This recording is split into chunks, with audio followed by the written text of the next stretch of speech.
application review, business review, investment, lifestyle, social politic.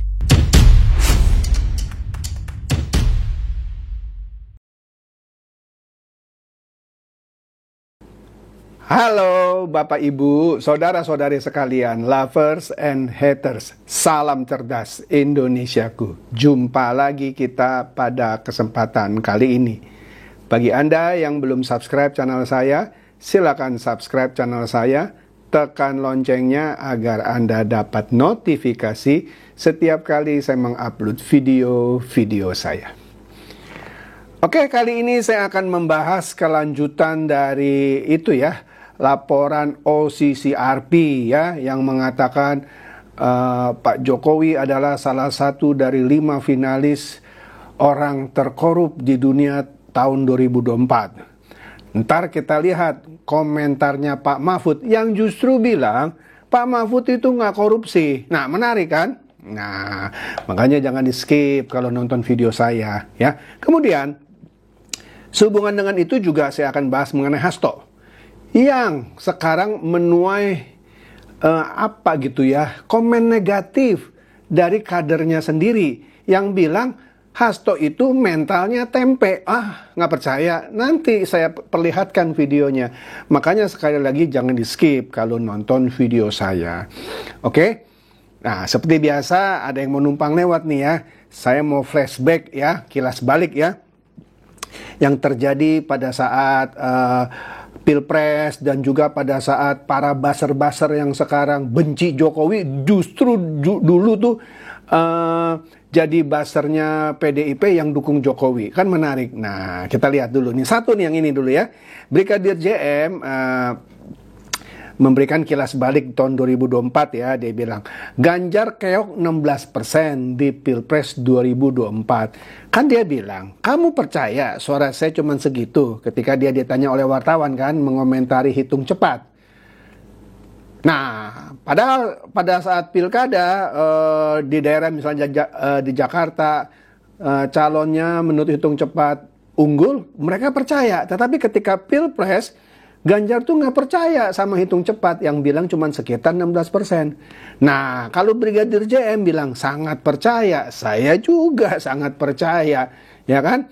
Yang sulit dipercaya itu kok bisa kalah sama Anies, bayangkan ya. Nah, kita lihat nih videonya. Situasi seperti ini, Pak. Pak, melihat hasil quick count yang satu putaran ini bagaimana, Pak? Kenapa? Melihat hasil quick count satu putaran ini, Pak. Kamu percaya nggak suara saya segitu? Iya. Percaya nggak? Nggak percaya. Oke. Pak Mahfud, Ya. terus ya. Oh iya. Pak Mahfud. Lucu ya, lucu banget sih memang. Ini video yang paling kocak ya.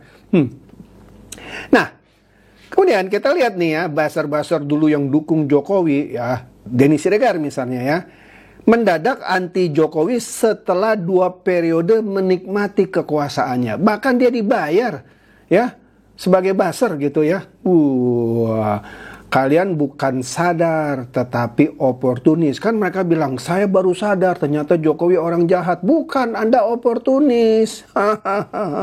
Habis manis cepat dibuang setelah tidak lagi menjadi bagian dari kekuasaan. Nah, di bawah tuh ada 2 artikel, kita lihat nih, saya perbesar ya. Yang pertama mengenai Denny Siregar yang unggah foto tim buzzer Jokowi. Nah, itu tim buzzernya Jokowi itu waktu tahun 2022 tuh. Dia kasih lihat itu. Tujuan tim buzzer Jokowi menurut Denny Siregar waktu itu untuk mencegah kadrun. Nah, mencegah kadrun ya. Dari apa? Dari berkuasa ya. Bukan komisaris. Aduh, nah ini media Indonesia juga menurunkan berita di tahun 2020 pemerintah habiskan 90,40 miliar buat bayar buzzer. Enak ya. Saya nih bikin video sama sekali nggak pernah minta bayaran loh. Ya, kalau ada orang yang bilang saya orang bayaran salah, tapi benar juga saya dibayar sama YouTube tapi ya. Oke deh ya. Nah, sekarang kita lihat nih si Denny Siregar yang dulu jadi buzzernya pemerintah. Dia serang tuh kadrun yang namanya Said Gaduh ya, Ya, namanya Said Didu sih, cuman sekarang orang sebutnya Said Gadu karena dia nyerang proyek PSN, IKN dan lain-lain. Nah, ini kita lihat sebentar lagi video Denny Siregar nyerang Said Didu soal proyek IKN kalau saya nggak salah. Kita dengarkan sajalah, kita simak nih videonya. Saya tadi pagi iseng aja sih baca tweetnya seorang mantan pejabat BUMN yang sekarang nganggur dan menyebut dirinya manusia merdeka, yaitu Muhammad Said Didu, dan saya langsung ketawa. Said Didu dulu adalah seorang pegawai atau pejabat BUMN dengan jabatan yang cukup tinggi, yaitu Sekretaris BUMN. Ini jabatan elit sebenarnya di BUMN, dan Said Didu menjabat 5 tahun di sana. Mulai tahun 2005 sampai 2010 waktu zaman pemerintahan SBY. Dan kalau saya baca lagi track recordnya Said Didu, dia juga di waktu yang sama menjabat sebagai komisaris di beberapa perusahaan BUMN yang elit, yaitu PTPN dan Bukit Asam. Said Didu juga ditulis lulus dari IPB dengan predikat summa cum laude. Dia juga staf sus Menteri BUMN pada zamannya SBY. Dengan segala macam track record Said Didu yang mentereng itu, tentu dong kita semua kagum dan menganggap dia sebagai orang pintar yang pasti mengerti segala seluk-beluk pemerintahan, khususnya apapun tentang BUMN. Tadi pagi tuh saya ngakak baca tweetnya tentang IKN dengan melampirkan link dari sebuah portal berita yang menulis tentang perkataan Jokowi bahwa gedung-gedung di calon ibu kota negara baru akan mulai dibangun oleh swasta dan bisa terlihat fisiknya di bulan Januari 2023 atau tahun depan. Nah, yang kocak adalah tanggapan mantan staf sus Menteri BUMN dan komisaris di beberapa BUMN pada zamannya itu, si Said Didu, yang bilang IKN akan jadi milik swasta dan pemerintah hanya menyewa. Jujur, saya tuh bengong baca statement Said Didu itu. Lah dia kan dulu orang BUMN. Harusnya pintar dong dalam menjelaskan kepada kita bahwa dalam sebuah proyek raksasa selalu ada model kerjasama antara pemerintah dan swasta yang biasanya dibuat dalam skema Public-Private Partnership atau PPP, atau yang sekarang lebih dikenal namanya dengan KPBU.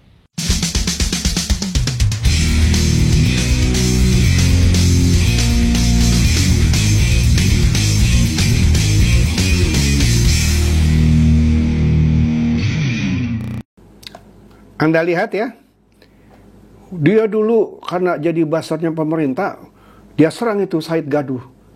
Ya memang Said Gadu ini nggak benar juga lah, dia nyerang proyek IKN. Tapi sekarang Denny Siregar nggak bedanya jadi kadrun seperti Said Gadu, ya. Dia serang juga IKN. Malah dia sekarang berkolaborasi dengan Said Gadu, nyerang PSN yang dekat PIK 2, ya. Sudahlah, ini ketahuan kartunya ya. Oke. Nah, terakhir ini kita lihat kan Ahok lagi mesra-mesranya sama Anies Baswedan. Padahal sebelumnya berkali-kali dia mengeluarkan statement, ya intinya kira-kira nggak mungkin lah dia dekatan lagi lah sama Anies Baswedan. Waduh, banyaklah beritanya, nggak usah saya ini. Tapi terakhir dia mesra-mesraan gitu ya. Ya nggak apa-apa sih itu urusan dia. Tapi ini menarik cuitan Dede Budiarto. Ahok nggak punya harga diri, tanda tanya. Nggak punya harga diri, maksudnya gitu ya. Iya sih katanya ya. Kalau punya, nggak mungkin dari Partai Perhimpunan Indonesia Baru. Dulu kan pertama kali dia dari Partai Perhimpunan Indonesia Baru, PPIB, lompat ke Golkar. Kemudian hinggap di Gerindra karena dicalonkan Prabowo jadi cawagup mendampingi Jokowi. Kemudian sekarang mencolok ke PDIP. Ya, demi syahwat politiknya kini berangkulan dengan gelandangan politik Anies Baswedan yang pernah menghancurkan harga dirinya dengan politik identitas pada Pilkada DKI 2017. Kutu loncat. Iya, setuju saya. Oke, Dede Budiarto juga mencuit ya, bocor ininya ya, di balik OCCRP ini ya. Bocor sampah dan tempe bongkrek dapat duit gede dari NGO penjajah yang dibiayai Zionis Yahudi dengan memanfaatkan anti Jokowi dan keluarganya gara-gara keok Pilpres 2024. George Soros ini sebagai catatan karena dia yang donaturnya OCCRP ya, dan juga Tempo sekarang berkebangsaan Amerika, keturunan Yahudi. Nah di situ ada datanya ya. Padahal kan ini kadrun-kadrun nih ya, kan anti Yahudi katanya ya. Pizza Hut di boykot, apalagi McDonald di boykot. Sekalian lu boykot jangan pakai komputer karena komputer itu kebanyakan bikinan Yahudi ya. Nah sekarang ada usaha dari Yahudi nih ya George Soros nih maksudnya, yang mendanai Tempo dan OCCRP, lu dukung. Nah lu gimana sih perjuangan lu? Nah Fox Ian ini mencuit ada 2 kesimpulan terkait hasil voting OCCRP bahwa Jokowi korupsi. 1, ini bukti bahwa Jokowi bukan sekutu dan nggak bisa diatur pemerintah Amerika. Sejak zaman Panama Paper, OCCRP memang diketahui membidik tokoh yang dianggap bertentangan dengan kepentingan Amerika. Ntar kita lihat, Putin juga pernah dibidik sama OCCRP yang dibiayai oleh Amerika. Nanti kita lihat. 2, oposisi Indonesia norak. Ampunan. Menuduh seorang korupsi berdasarkan voting. Tadi kan OCCRP kan hasilnya dari voting, bukannya riset. Voting. Ntar kita lihat lagi lah ya, udah pernah saya tayangkan sebelumnya ya. Tanpa ada pembuktian hukum di pengadilan, hanya akan membuat orang itu jadi kambing hitam dan masyarakat malah semakin simpati terhadap dia karena dianggap teraniaya dan disudutkan. Nah ini contoh ya, Putin pernah diserang dalam kasus Panama Paper ya oleh OCCRP yang waktu itu mentargetkan Rusia ya, dan inilah konco-konconya ya kan memang Amerika sama Rusia nggak pernah akur ya, dan jelas di sini disebut bahwa OCCRP dibiayai oleh USAID ya dan Soros. Nah kemudian Sigit Widodo memperjelas mau tahu cara OCCRP mencari nominasi Corrupt Person of the Year, orang korup tahun 2024 khususnya ya. Mereka minta masukan terbuka di X yang dulu namanya Twitter yang dihubungkan dengan Google Form. Sudah pernah saya bahas juga ya. Mudah, efisien dan mudah disalahgunakan. Nah di situ ada itunya tuh ya. Contohnya di bawahnya bahwa dia men-tweet di Twitter ya. Kemudian kalau orang ngeklik masuk ke Google Form dia. Begitu aja sederhana ya. Nah, Bayu Anggora bilang pantas bisa masuk list, maksudnya Pak Jokowi namanya masuk dalam list gitu ya. Ternyata bukan berdasarkan investigasi sekali lagi ya, tetapi cuma berdasarkan voting lewat Google Form. Pantas Indonesia termasuk negara low IQ. Iya tuh yang dukung ini itu IQ-nya jongkok semua ya, dan miskin literasi. Pokoknya kalau dia udah benci sama orang dan ada berita yang menyudutkan orang itu disambut dengan gegap gempita. Itulah manusia-manusia yang IQ-nya jongkok gitu maksudnya. Ternyata cuma mampu membaca judul clickbait tanpa membaca isi ya. Anda lihat ya tuh berita di CNN dan juga di Kompas ya. Itu cuma berdasarkan voting yang cuma beberapa minggu saja ya. Ya, nggak sampai sebulan malah. Oke. Lanjutnya nih ya. Kemudian di sini juga ada cuitan Deddy Nur ya. Ya Deddy Nur. Dasarnya memang hanya kebencian dan mereka sendiri pun tidak tahu mengapa mereka sangat membenci Jokowi. Sebuah kekacauan psikologi akibat terlalu sering membaca berita-berita hoax yang datang dari media bocor parah. Ya bocor halus tuh maksudnya. Ya kan bocor halus sering ngasih hoax sehingga orang jadi benci sama Jokowi ya. Nah di bawahnya tuh ada satu bukti ya. Nah, di sini saya perbesar nih ya. Ini ada orang namanya Michael Erlangga ya. Dia bilang, I submitted Joko Widodo twice for no reason. Saya voting maksudnya ya 2 kali tanpa ngerti alasannya apa gitu ya. Nah, dia bilang tuh di bawah ya, kayaknya gue benci Prabowo ya tahun 2014 sampai tahun 2019. Enggak sebenci gue benci Mulyono 2024. Ya nggak tahu, karena kebanyakan dengerin hoax bocor alus kali ya. Oke. Menarik. Inilah psikologis orang-orang yang IQ-nya jongkok ya.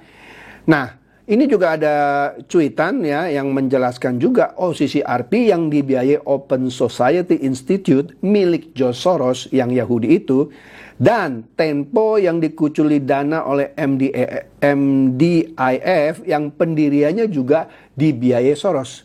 Kini menjadi idola anak-anak ABA dan anak-anak keledai 16% pastinya yang katanya anti-Yahudi. Padahal mereka anti-Yahudi katanya ya. Tapi ini dibangga-banggakan, dasar orang-orang tolol katanya. Iya, dungu. Aduh. Nah, ini pernah saya bahas ya. Cuitan Julfi 70 ini pernah saya bahas. Ya, sebulan atau 2 bulan yang lalu. Tempo itu pernah marah besar karena proposalnya pernah ditolak oleh pemerintah. Karena dia mau waktu itu dia memberikan proposal untuk memberitakan kesuksesan pemerintah Jokowi ya melalui BUMN, tapi BUMN tidak menanggapi proposalnya. Akhirnya batal membuat berita mengenai kesuksesan Jokowi, malah bocor alus terus-menerus nyerang Jokowi, ya kan? Nah, jadi ini menurut Julfi 70, Tempo marah besar, proposalnya ditolak pemerintah, lalu dibuatlah voting ke OCCRP. Ya. Tujuannya mengadu domba rakyat sesuai dengan pesanan Amerika Serikat. Oke? Nah, ini menarik nih. Tadi saya bilang kan netizen yang IQ-nya jongkok. Ternyata akademisi yang IQ-nya nggak jongkok, tapi karena kebencian sama sifatnya seperti netizen yang IQ-nya jongkok. Kita lihat nih ya. Ini ada cuitan dari Triwul 82. Dewan Pengurus Transparansi Internasional Indonesia, TII, Bivitri Susanti. Siapa ini Bivitri Susanti? Dia salah satu dosen di mana gitu, saya lupa ya. Dan juga pemeran atau artis lah ya, film Dirty Vote yang ditayangkan di Minggu Tenang. Nah, ini juga menunjukkan akademisi yang memang sengaja melanggar aturan Minggu Tenang. Ingat dong film Dirty Vote yang menyudutkan pemerintah, dalam hal ini Jokowi, sehingga mau menurunkan perolehan suara Prabowo waktu itu. Tapi gagal, tetap aja Prabowo menang. Ya. Nah, sekarang Bivitri ini berpendapat semua pihak harus objektif katanya.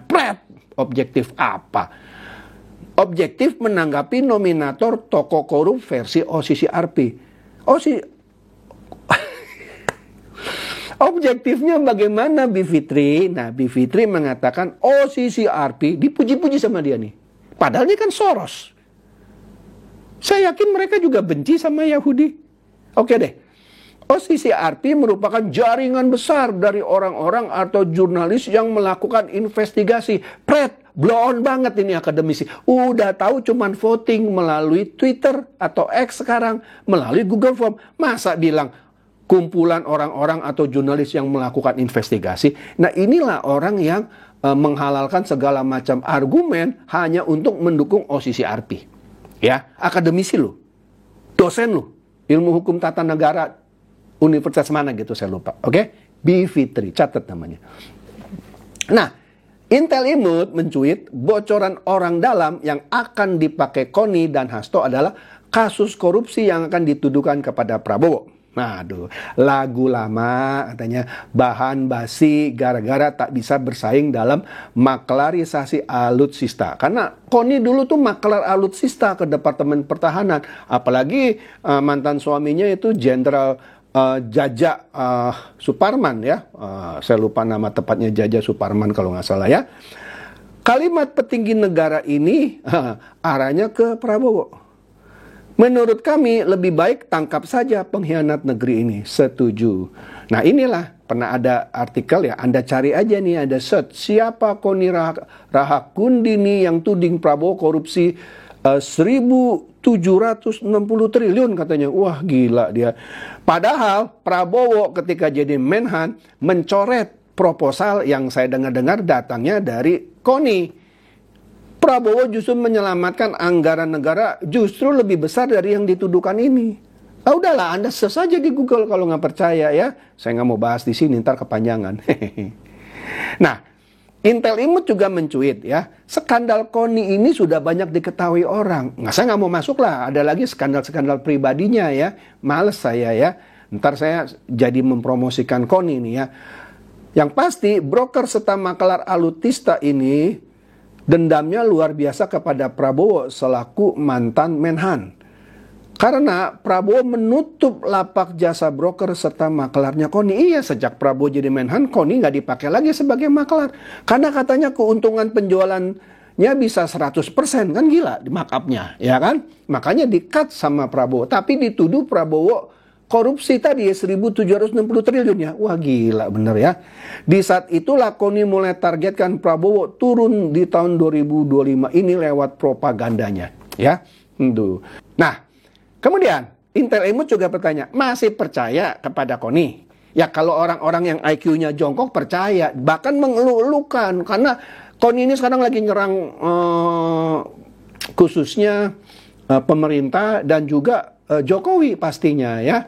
Rekam jejak sang propaganda pemecah serta adu domba negara. Dari penyebaran informasi hoax hingga agitasi untuk pembusukan nama-nama dilakukan. Misalnya waktu itu ketika dia bertemu dengan Rosan yang katanya sebenarnya mau minta jabatan, tapi kan ditolak. Malah dia bilang nanti Prabowo itu akan diracun ya sama Gibran dan Jokowi. Nggak sampai 2 tahun dah. Nah itu kan dia pernah dilaporkan. Sampai sekarang nggak pernah hadir dalam pemanggilan dari Polda Metro Jaya. Kabur melulu dia di Rusia. Nah, nggak tahu kenapa Hasto lebih percaya Koni ketimbang Ibu Mega. Kenapa dia harus titipkan dokumen-dokumen ke Koni untuk dibawa ke Rusia? Untuk disiarkan dari Rusia? Kenapa nggak kasih Ibu Mega? Suruh Ibu Mega yang bacakan, Ibu Mega yang tayangkan. Kan gitu kan? Oh ini penghinaan terhadap Ibu Mega, katanya ya. Nah, di sini dikatakan lagi lapak broker dan maklarnya dihilangkan. Oh, ya, tentu sama Prabowo. Di saat itulah dendam pada negeri ini berada pada wanita satu ini. Ih, benar-benar deh. Kemudian, Koni juga singgung Iriana Jokowi saat bicara skandal pejabat negara. Dia bilang apa? Babak ibu belum keluar. Jadi, nanti katanya dia mau bongkar soal Iriana juga. Waduh, benar-benar sadis nih ya. Waduh, benar-benar dah. Hatinya itu kayaknya hitam gitu ya. Waduh, ngerti. Nah, Vicky Yosi. Nah, ini mulai menarik nih. Vicky Yosi, ya, dia bikin cuitan tentang kader PDIP yang justru sindir sekjennya sendiri, ya, yang suka bikin hoax, yang katanya mental tempe. Padahal katanya kasus dia belum selesai, terus kok sok punya bukti video korupsi pejabat, terus sekarang suruh basar-basarnya pooling lewat media bayaran.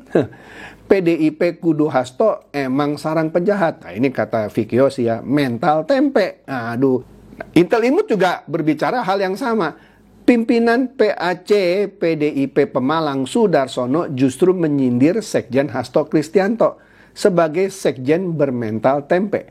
Sampai detik ini, omongan soal video dan dokumen korupsi tak lebih hanya penggiringan opini semata. Menyerang siapapun termasuk kepada Prabowo dan petinggi negeri lainnya. Nah kita dengerin nih videonya. Kalau ini tadi disampaikan oleh juru bicara dan di sini saya akan menyampaikan secara tegas saya sebagai kader partai, justru saya menyayangkan. Saya merinding. Saya menyayangkan. Kenapa sekjen kami bermental tempe seperti itu? Kenapa saya katakan mental tempe? Dia punya masalah. Masalahnya belum dipertanggungjawabkan secara hukum. Terus dia dengan embel-embel, aku punya cacat lo proses gue, nih masalah lo gue angkat. Aduh. Maaf, saya pertanggungjawabkan kalimat saya. Tadi ada kalimat yang disensor ya. karena dia marah banget gitu sama Hasto ya. Jelas ya? Oke. Nah, di sini Alex mencuit justru yang menjadi bahan tertawaan publik ya Banteng ya, mati-matian membela Hasto yang sudah ditetapkan sebagai tersangka. Coba lihat partai lain yang kadernya udah jadi tersangka, mereka tidak banyak bacot, ya kan? Ya kan? Nggak kayak Banteng gitu. Percayakan kepada penegak hukum. Di penjara ya sudah di penjara. Dan lebih lucu lagi kata Hasto, punya banyak bukti para pejabat negara terlibat korupsi, tapi sampai sekarang nggak berani publikasikan, nggak berani kasih ke KPK, katanya nggak percaya sama KPK, nggak berani kasih polisi juga takut dihilangkan. Lah, jadi lu mau gimana? Mau menggalang opini publik? Ini kan jahat. Kalau lu ngerti hukum, punya bukti, serahkan supaya ditindaklanjuti. Bukan lu pertontonkan ntar melalui YouTube lah, Instagram lah, TikTok lah. Ini kan banci gitu ya. Nggak percaya sama KPK, nggak percaya sama kepolisian. Saya yakin juga nggak percaya sama kejaksaan. Katanya mau membongkar kebobrokan. Bagaimana lu bongkar kebobrokan? Tayangin aja sampai sekarang nggak berani. Aduh capek. Nah ini dia kita lihat nih ya. Ini menarik nih. Ini ada cuitan dari Aprilika Yosi. Ya. Dia bilang, ini ucapan Cawapres 03 di Pilpres 2024. Dia bilang ya, diserang habis-habisan juga masih kuat. Ya, gimana Pak Mahfud? Katanya ya, lagi rame nih soal Pak Jokowi jadi presiden terkorup. Apa ucapan Pak Mahfud soal Jokowi ini masih bisa dipertanggungjawabkan? Kan dia pernah bersaksi mengenai Jokowi itu bagaimana. Kita dengarkan sajalah videonya, ini menarik. Ketika suatu saat ditanya, kelemahan Pak Jokowi itu apa gitu, atau kekuatan Pak Jokowi apa, kok kuat sekali meskipun sudah digoyangkan. Saya bilang kekuatannya begini, Pak Jokowi itu sudah dicari-cari salahnya, korupsinya nggak ketemu, nggak pernah korupsi, keluarganya nggak ikut-ikut ngurusi urusan proyek negara, anaknya juga tidak. Nah itu kekuatannya, sehingga cari kelemahannya nggak ada. Itu lawan-lawannya udah cari salahnya, korupsinya nggak ada sama sekali. Kalau ada udah habis dia, kalau ada gitu. Anda dengar sendiri ya, ini ucapan Pak Mahfud. Jadi kalau ada yang masih bilang, Jokowi salah satu tokoh terkorup dunia 2024, tanya Pak Mahfud. Ya, oke. Nah, kita sekarang lihat nih ya, cuitan Intel Imut di bagaimana Prabowo menyindir Hasto. Ya, di sini dikatakan koruptor itu kalau akan ditangkap biasanya melakukan serangan balik.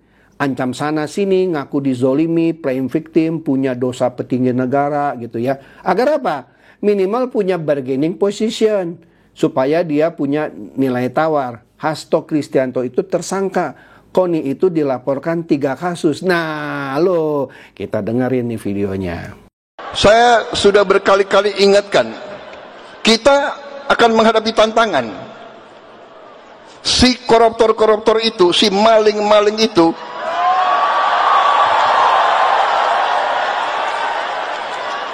tidak rela melihat ada pemerintah Indonesia yang ingin membenahi diri, ingin membersihkan diri. Dan kita akan digoyang, akan dibikin isu ini, isu itu, ya kan?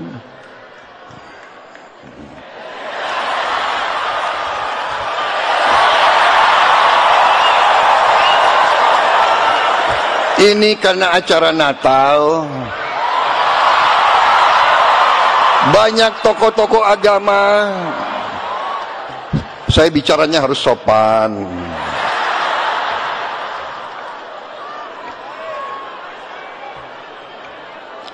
Apalagi banyak wartawan di sini. Ya, Anda dengar sendiri ya, bagaimana Pak Prabowo menyindir itu yang namanya Hasto. Oke?